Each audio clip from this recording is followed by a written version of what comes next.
Hello and welcome to Campaign Comrades. Split Screen Edition, Split Fiction Edition.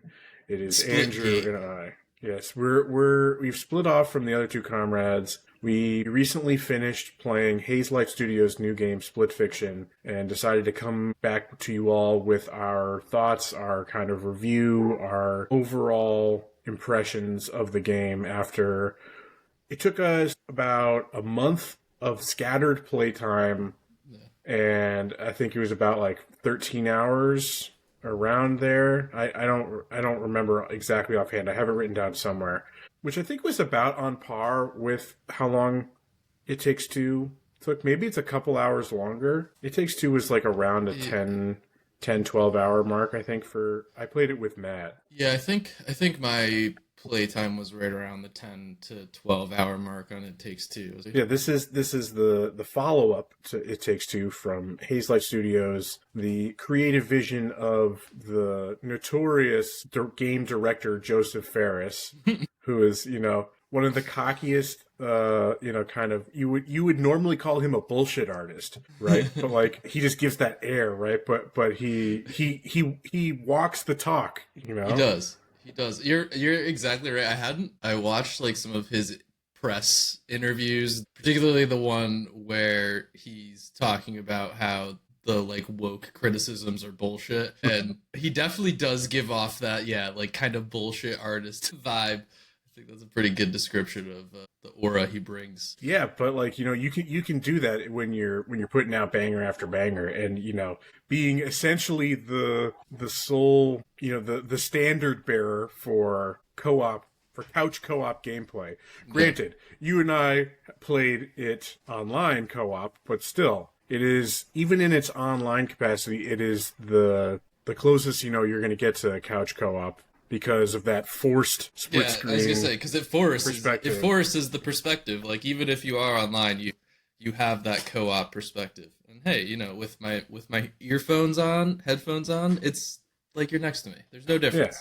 Yeah. Let's just start off with what do we think of the co-op experience? I will just start with, I love what they do by making these games completely accessible, in the sense that only one person has to buy it. These are games that's such a business strategy, to be like, you would think if the corporate entities behind these are like EA published, managed games. I think Josef Fares has said in interviews that he pushes back. EA has no say on what they do, but so they're not like owned by EA. They're not an in-house. They have like a unique partnership. I don't remember offhand if they are directly owned or not. They are based in Sweden, and they're just, all their games have been published by EA under, like a first look under the kind of thing. EA originals. Yeah, but they have like no oversight. But you would think that if they did have oversight, they'd be like, this is an awesome business model for us. You're making a game that can only be played by two people, so that just automatically means two copies have to be sold, right?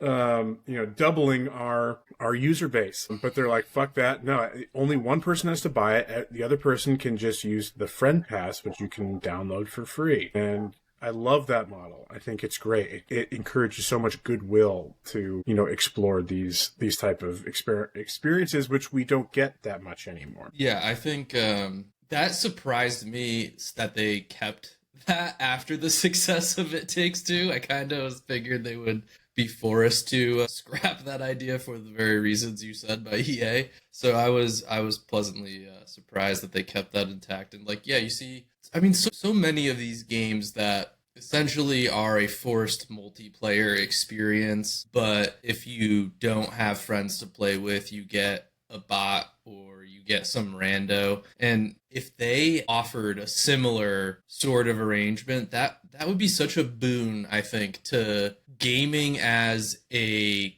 like hobby and cultural like connection. Completely, shifting genre and whatever, but we may see some of that start to happen. Just yesterday, at the time of recording, the developers behind the Lords of the Fallen reboot, the recent one, they made their 2.0 launch, and one of the things that they included is seamless co-op that can be done with Friend Pass. That they have implemented a Friend Pass model, as well as like complete progress carry over. So I was really surprised to see that, and maybe it's thanks to the success of Hazelight and their games that have seen that become a viable business model. And I think it's just the goodwill that you engender by doing something like that will encourage more people to buy it in the long run. I completely agree. Because think of it almost like an incredibly robust demo, right? Yeah, 100%. They've also, as we're talking about their sales, this game has done well. It sold 2 million copies within in like 5 days, a week? Really something close. Absurd. Yeah, within almost no time. I don't know exact figures right now, but it's definitely done well, and it's made its money. As of March, it was at over 2 million units, but it was only available for 2 weeks. So yeah, the game does offer crossplay as well, so it's platform agnostic. We can't speak to that because we both played on PS5, and with so many different games that we've played recently, at least within the last couple of years, of either like online multiplayers or multiplayer games like this, I just have to appreciate how easy it is to just join a multiplayer session. I don't even have to send an invite. I can, but it's just so seamless. Where I haven't been able to convince any of you guys yet to play Monster Hunter Wilds, but trying to explain that multiplayer system to you, I didn't even bother doing it because I'm like, that would just put them off entirely. There's like 4 different levels of co-op that you can do, because it has to do with following the story, just going out into the maps, and you can have like these kind of world states continuing over, joining a server versus joining a squad versus joining a team thing. It's crazy. There's a skill ceiling to the co-op. But so like this is just so streamlined, and just, I don't know how it works I assume there's probably an extra step for cross-platform, that it's either doing like a link or something. Yeah. That would maybe add another step to it, so I can't necessarily comment on what that process is like. But if you're on the same platform, it's so easy. Super like every time Andrew has joined my game before, like I've even told him like that I'm up and ready. It's just so easy. Super seamless. And like I think that extends through the gameplay as well, and just the experience of playing this online. Like, I don't think I ever really noticed any sort of lag or issues with, your player dropping off the screen or freezing or anything like that. I don't think we had any bugs, any technical issues. No, it ran beautifully. It looked really good. I was playing it on the Pro, so I don't think it was technically Pro enhanced, but like it performed really well. And there are like plenty of moments where we are having to, it's not just that we're both on screen at the same time, but that we're actually interacting with each other and having to, one thing about this game as opposed to It Takes Two is that there's a higher skill floor for this game. Like, it's still pretty forgiving, but there are more challenging and skill Twitch-based kind of platforming or kind of combat challenges that was seamless through co-op interactions. Like, the struggles we had were just us being stupid. Yeah, and 100%. Like the side stories that we'll get to, like the one where the game show one where we're throwing the bomb back and forth to each other.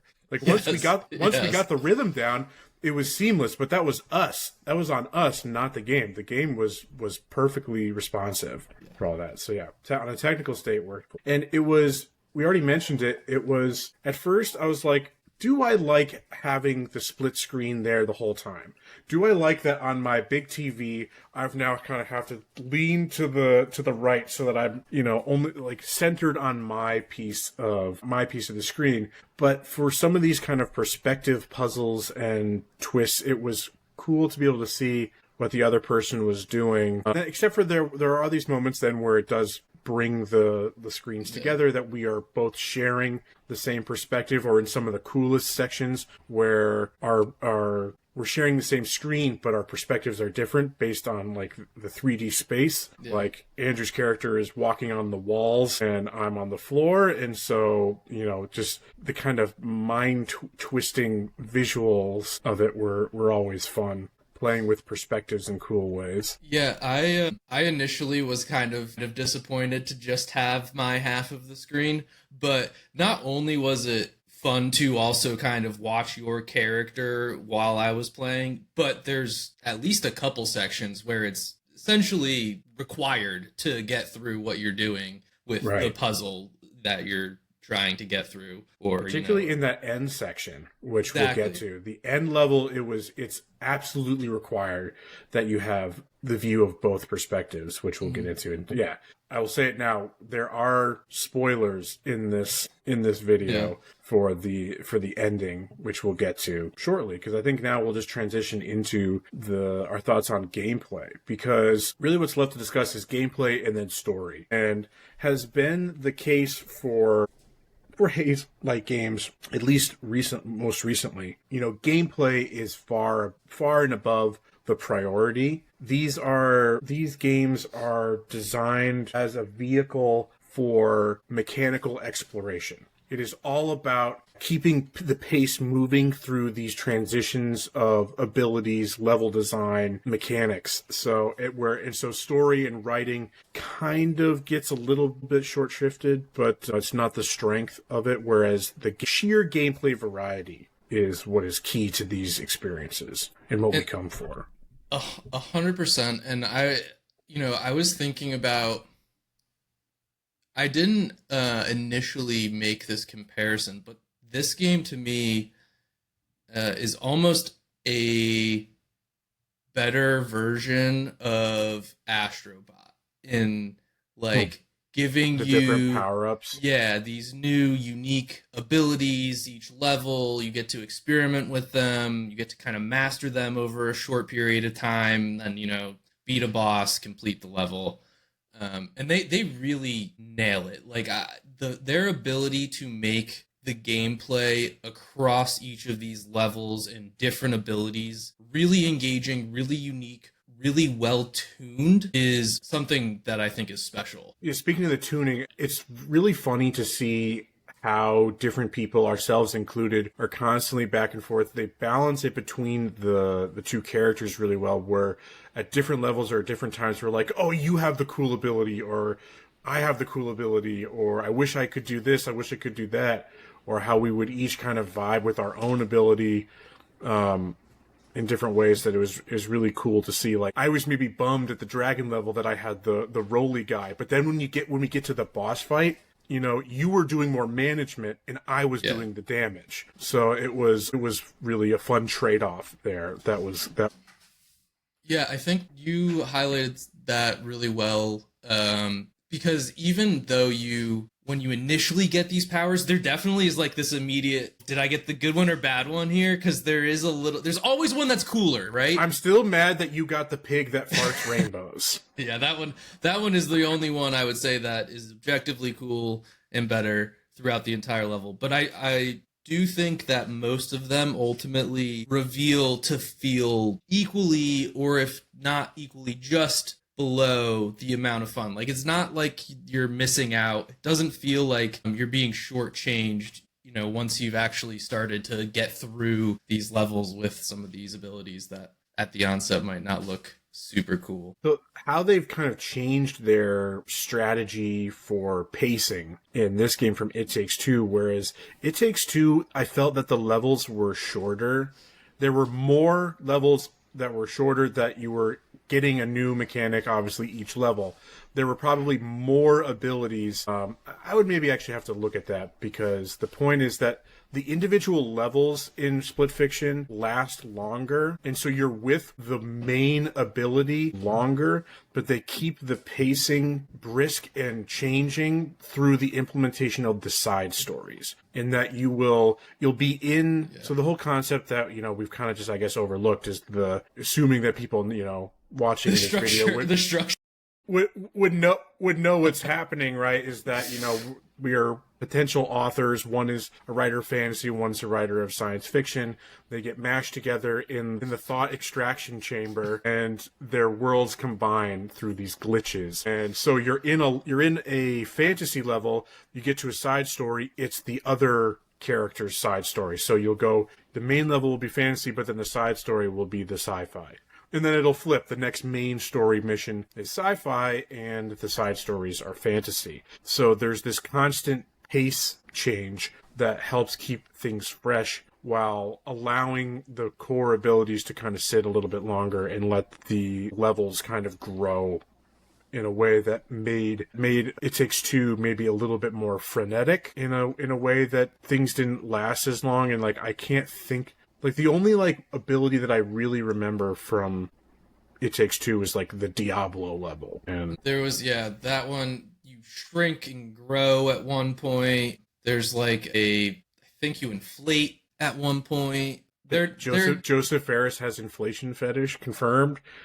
There's no, don't get me wrong, It Takes Two was great. I really liked my time with that, but just, I don't know, there were more, I don't know, I liked how they were able to sit with each major ability a little bit longer in these level designs. So I liked that kind of change to pacing. Yeah, I'm with you. I thought the change to pacing was an improvement. I honestly think there's really only one area that I don't feel was a big improvement over It Takes Two. I think everything else really kind of perfected what they were initially doing, which is the gameplay, the pacing, the various abilities, and how you use your abilities to interact and advance the puzzle, advance through the level.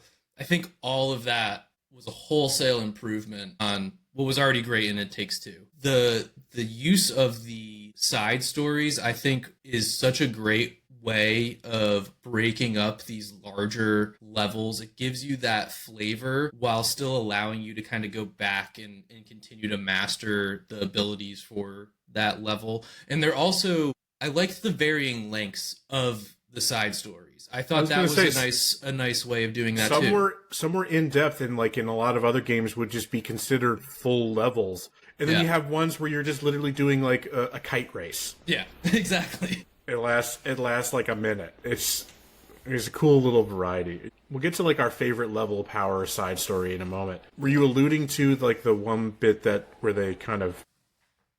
Yeah, I'll speak to that, but because it's the narrative, in my opinion. That's really where I just think they didn't improve much. We'll get to the story, so I'll save my kind of discussion points about that for later. But yeah, for me, it was just the narrative. I just don't think it's quite as strong character-wise as It Takes Two is. I think one of the biggest flaws was having a villain in a weird way. That was where it ultimately kind of fell short. Whereas It Takes Two had this compelling drive, and you want to know what's going on with their relationship, and you are compelled to see how they are growing or either reconciling or not. And there was no villain, there was no antagonist. There's a mission, there's a goal that is propelling you forward, but it lets you, again, kind of sit with the characters longer. Whereas Raider as this villain, as this comical, just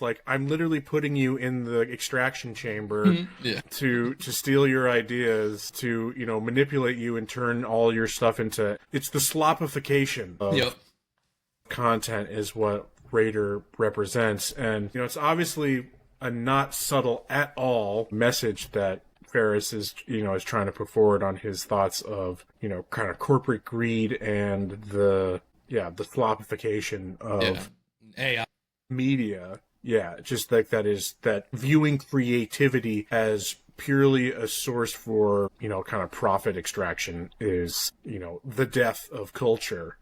And, that's a good, I love the message. I love the message. Thumbs up for the good politics, but it just is very flat. And we don't really, we kept commenting on how unlikable basically the characters are. I personally liked my character Zoe way more than your character Mio. Zoe's story of trauma and her personality are much more engaging. whereas Mio is kind of like the edgelord. Oh, my daddy is sick and dying kind of thing. Yeah. I just like, yeah, it's a sad story, but like it didn't really hit in the right way. There's some cringe dialogue, but whatever. Embrace the cringe at this point.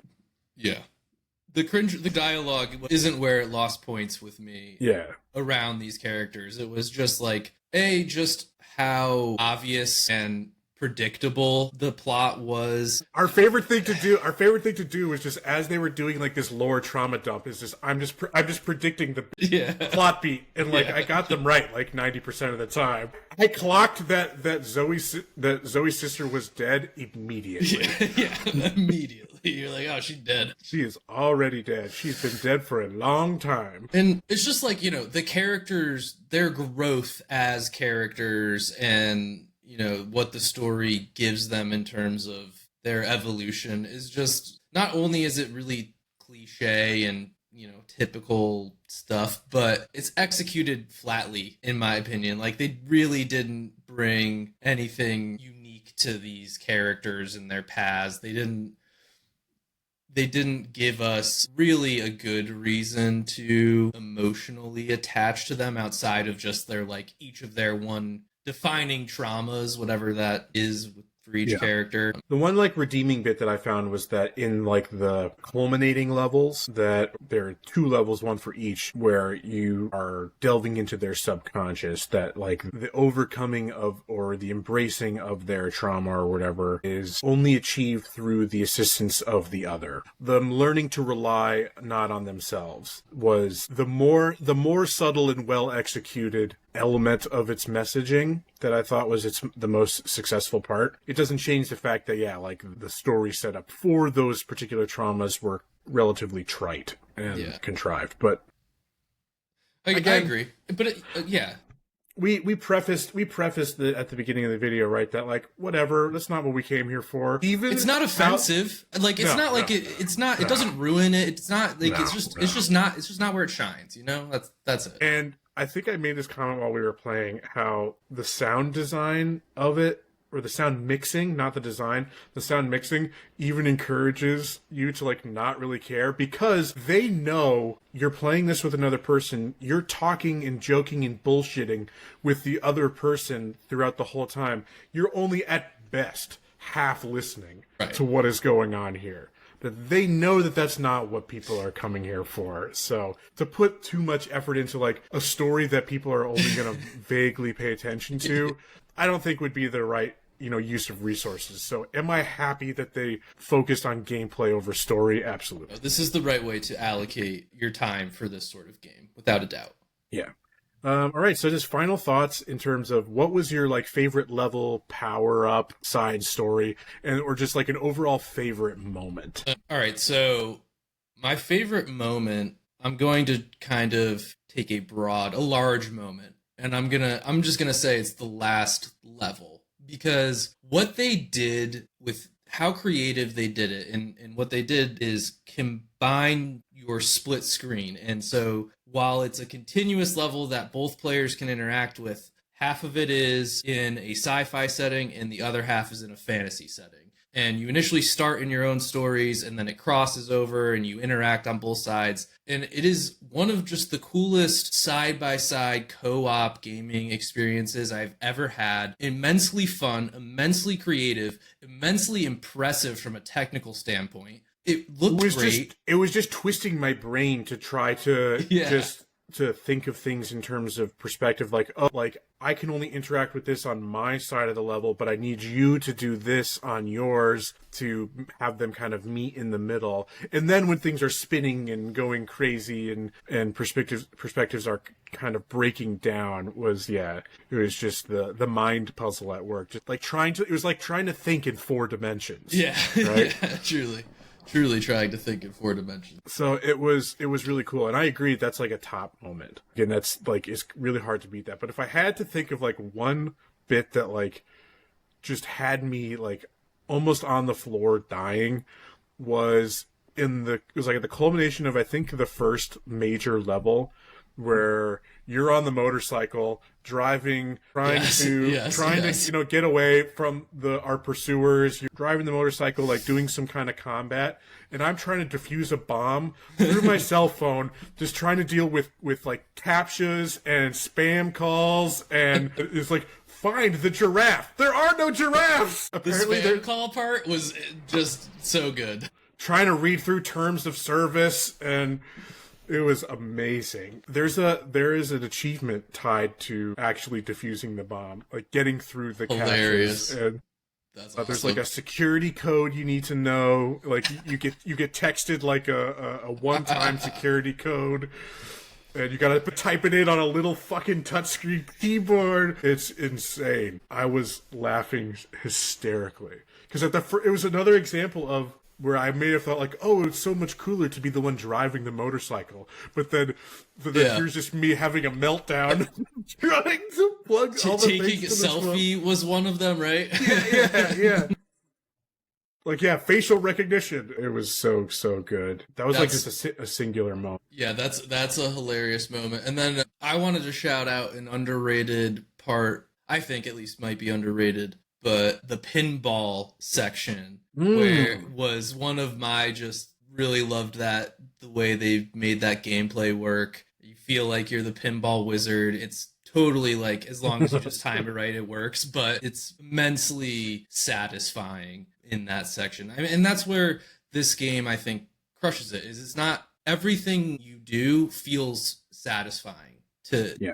And that's a good example of the cooperative element, right? That wasn't just one of us doing all the work and carrying the other. That took a lot of coordination between the two of us. So that was cool. My favorite, I struggled to pick my favorite like side story because those were honestly kind of the highlights in a lot of ways. I wanted to pick the one with like the dying star and you having to deal with like the pulses of radiation, and it felt really tense, and you're like you're moving behind these shields and sometimes you're putting up shields yourself.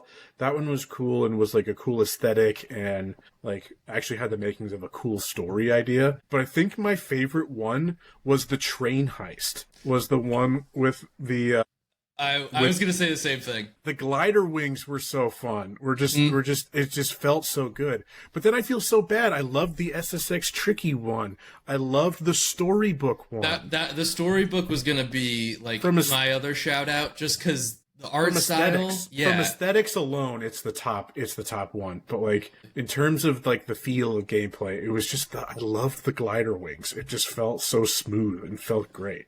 I love doing barrel rolls. Who doesn't? Yeah, no, the train heist was my tops too. I was thinking about that, and I had train heist and then the story. The overall favorite level is probably the dragon level, though. Has to be. It's just because it had some of the best puzzles, I felt like. Yeah, I agree.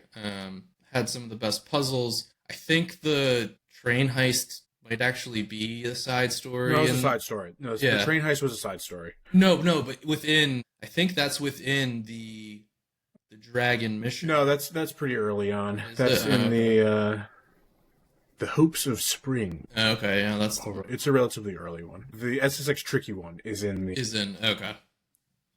the Dragon Realm one. Yeah, all right. So final thoughts. Do we think this is going to be like a Game of the Year contender like It Takes Two was? It's going to win some awards, I'm sure. And I won't be surprised if it's nominated.